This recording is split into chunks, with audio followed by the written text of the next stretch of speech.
Well, hello parents. Happy February to you. Can't believe we're already in the second month of 2016, but here we are. In this edition of my Superintendent's Memo, first of all, I want to say thank you to those of you who have already re-enrolled for next year. The response at this point across our campuses has been the highest that we've ever experienced. So thank you for trusting us again with your children. We're looking forward to an even better school year next year. Space is filling up on both of our campuses. As of today, February 1, is open enrollment, which means now we'll accept applications from new families as well. So if you intend on re-enrolling and haven't done it yet, you may want to get on that to make sure that space is available for your child in the coming school year.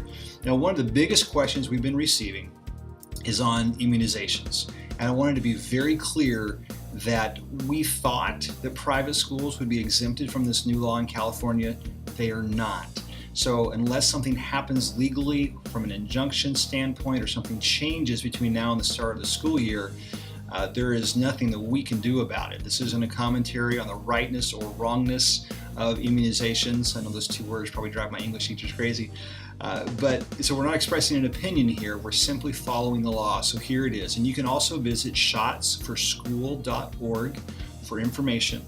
But basically what this means is if you do not or did not have a religious exemption, a valid one on file, then you get that by filing with the state of California by January 1, 2016. So it's already too late to get one if you didn't already have one.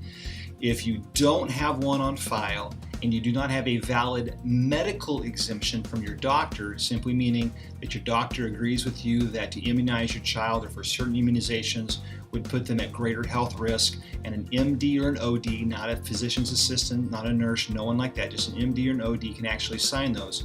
If you have a valid medical exemption or a previous valid religious exemption, then you are currently exempt. Now, that being said, the religious exemption is going to expire.